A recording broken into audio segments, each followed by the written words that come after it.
a word that not only guides, but it protects.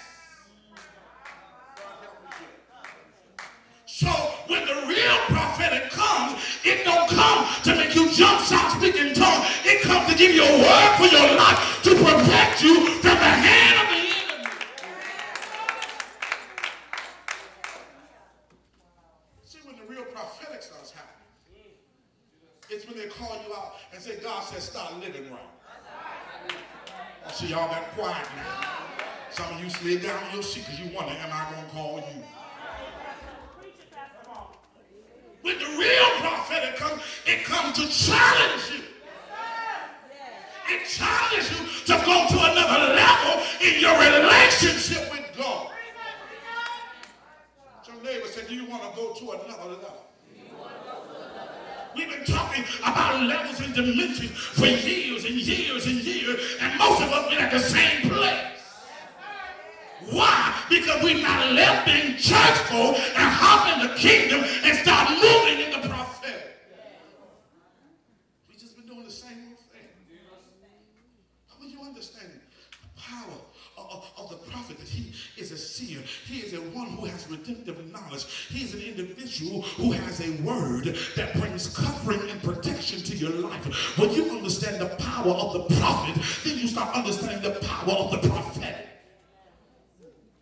Because then you start understanding that when my leader, my pastor, stands up and declares a word, it's a word that protects me. It's a word that shields me from what the enemy is about to do. It is a word that sends me to my destiny. Got your neighbor say, you need the prophet. You need the prophet. You got to understand how powerful the prophetic is. And so it is here tonight. I've got to hurry. It is here tonight that we're dealing with an individual who, according to the Bible, he is a prophet of God. He is a man of God by the name of Ezekiel. Now you must understand, believer, that Ezekiel gets a word from God. But he understands the perpetual process of receiving a prophetic revelation. He understands, I'm not going to get a word from God today and everything going to happen tomorrow. See, the problem with us, when we read the Bible, most of us, you read and think of verse 1 and verse 2, verse 3 and verse 4 always in the same day. But you've got to study the text and you'll start understanding that sometimes when you go from verse 1 to 2, sometimes years have passed. Sometimes weeks and months and days have passed. And so what has happened, we become microwave in our spirit. To think, if I get a word today, it's going to manifest tomorrow.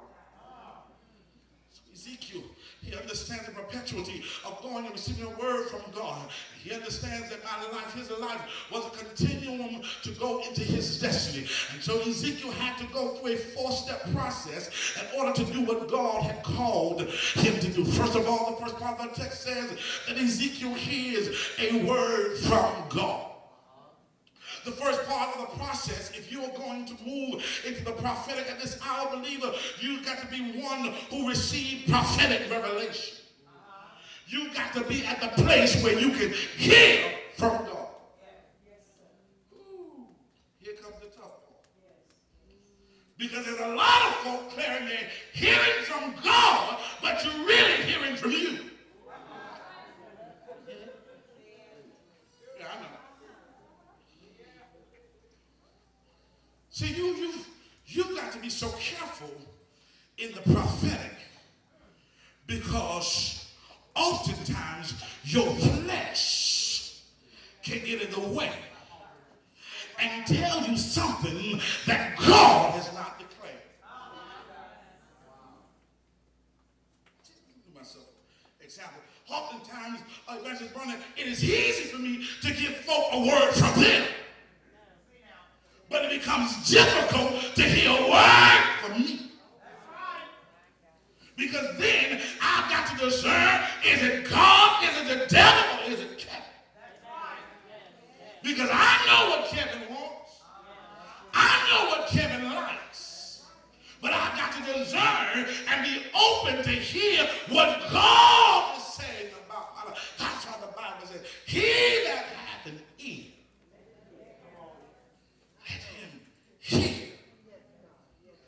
Ezekiel has to be in a place. He has to be positioned where he can hear God clearly.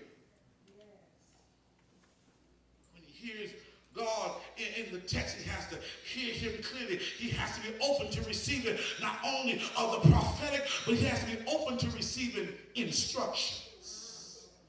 Lord, help me now. Because the one thing we don't like in church are instructions. Preacher, give me a good sermon, make me feel good, but don't tell me how to live.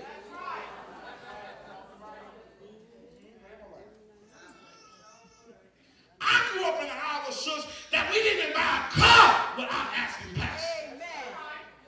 Amen. We didn't go on vacation without asking pastor. Because I would have to tell me all the time, what you mean you got to ask my pastor? And I would tell her, she might see an accident up the road you can't see. As you move into the prophetic, you understand how important your prophet is in your life. Case in point, my wife said she'll testify to you. The night I was preparing to propose to her, I had a ring with me at her home. I said, hold up. I'll be right back. She said, where are you going? I got to go see my pastor. I left her house, went to see my pastor, and said, Pastor, can I marry her? And when I came back and explained it to her, she said, if she would have said no, then you would have been out the door. Because I understand the power of the prophetic. And you have to be open to hear God. Not only open to hear God, but you've got to expect God to speak. Our expectancy on God is too low. How many of you have no expect? You don't even expect God to speak to you. You don't even expect God to say nothing to you. And the reason why you're not hearing him, because you lack expectancy. You only think God speaks to everybody but you. But you've got to be open to hear him. That's why the Bible says, my sheep know my voice. See, here's the problem. And this hour, there are so many voices in the earth. Who they ain't gonna like it? You are hearing so many voices that you can't discern the voice of God. You're so busy hearing Oprah's voice. Other half of y'all, you got Dr. Phil's voice. And you can't discern it from God's voice. And you're doing what Oprah and Dr. Phil says do. That's why you can't fulfill the mantle of God. It says, my sheep know my voice. And a stranger that will not follow. You understand how powerful that text is. Because when the text says, my sheep know my voice, in the Bible days, what they would do, there would be several shepherds. Can I borrow you for a moment? Can I borrow you for a moment? There would be several shepherds. And all the shepherds would have sheep. Okay, bro, you see these folk over here? These are your sheep. Say something. That's his voice. And brother, these here are your sheep. Say something. And y'all hear his voice. And so the text says that my sheep know my voice. And in the Bible, what they would do, several shepherds would put their sheep together in one cave. And then they would come back to the cave. And the shepherds would start calling. Would y'all please stand up?